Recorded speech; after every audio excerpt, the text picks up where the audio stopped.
고난 중에 있는 욥을 향하여 그의 친구 엘리바스가 내뱉은 말을 들려드립니다. 생각하여 보라. 죄 없이 망한 자가 누구인가? 정직한 자의 끊어짐이 어디 있는가? 우리 대부분의 사람들은 타인의 고통에 대해 뭐라도 한마디 거들고자 하는 유혹에 상당한 신앙인들이 넘어지고 아파합니다. 그래서 자신의 이해와 경험의 한계를 잊어버리고 쉽사리 하나님의 뜻에 대해 말하려고 하는 경우 우리는 정말 신중해야 합니다. 엘리바스도 욥을 향한 자신의 신앙적 분석과 충고가 최선이라고 옳다고 생각했을 것입니다.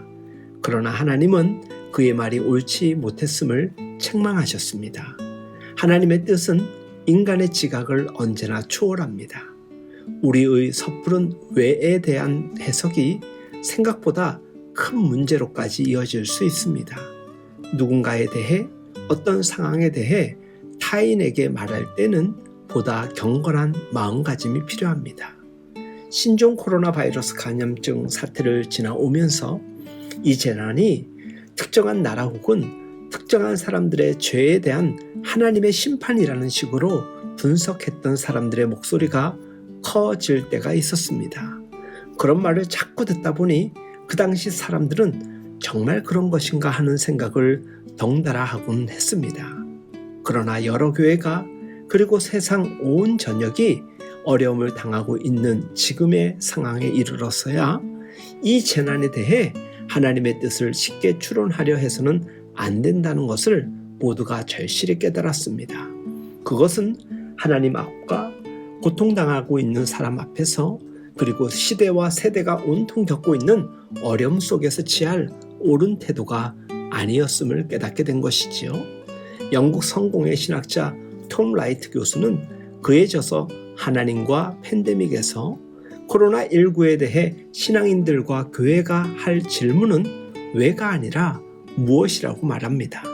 왜 이런 대재앙이 발생하고 있는지 섣불리 하나님의 뜻을 추론할 것이 아니라 이 재난 앞에서 교회와 신앙인들이 무엇을 해야 할지 물어야 한다는 것입니다.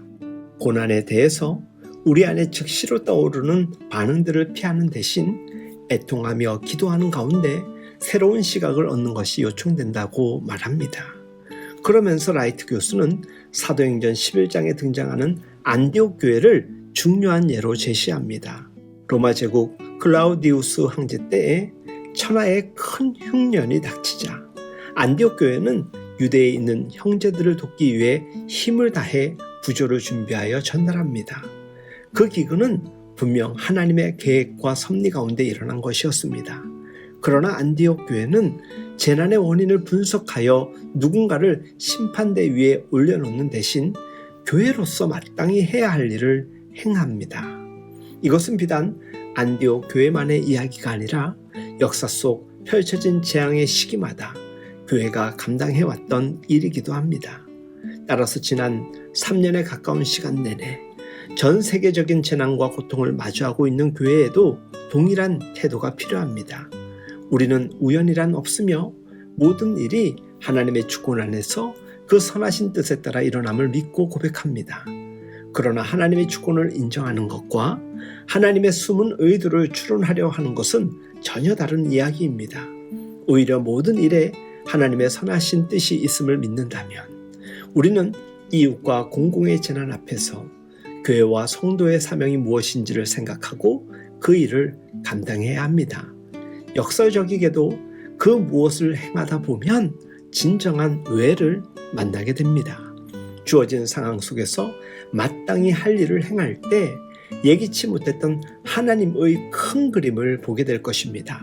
하나님의 큰 그림은 우리가 생각하는 단순한 인과론을 넘어섭니다. 그렇기에 하나님의 뜻은 추론을 통해 발견되지 않고 사랑의 수고 속에서 드러난다라고 성경을 전하는 것이지요. 하나님의 나라는 말에 있지 않고 능력에 있습니다. 지금은 분석하고 말하기보다 이 어려운 상황 속에 고통당하는 분들을 위해 교회가 마땅히 해야 할 일을 찾아 나서야 될 때입니다. 이미 많은 교회가 그러한 일들을 겉으로 드러내지 않은 채 잘 감당해 왔습니다. 그러한 헌신과 섬김이 이 땅에 더욱 넘쳐 하나님의 온전하신 뜻이 온 세상에 나타나길 간절히 기대하며 소망합니다. 주 안에서 사랑하는 여러분, 코로나로 인해 시작된 인류의 몸살은 결국 일상생활 전반에까지 크게 요동치고 있습니다. 이곳저곳에서 비명소리가 들려옵니다. 우리는 지금 무엇을 할 수 있을까요? 아니, 무엇을 해야 할까요?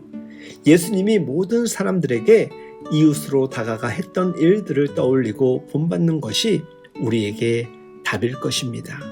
우리 함께 우리 곁 사람들로부터 우리 주변 밖 사람들까지 자세히 바라보며 실천적 그리스도인들의 삶을 살아가길 원합니다. 우리는 분명 우리가 마땅히 해야 할 일들을 통해 진정 왜 그렇게 해야만 했는가를 분명히 발견하게 될 것입니다. 여러분 모두에게 요청하시는 하나님의 소원, 하나님의 뜻을 찾아 오늘도 좋은 이웃으로 살아가길, 오늘도 좋은 그리스도인으로 살아갈 수 있길 예수님의 이름으로 축복하며 응원합니다.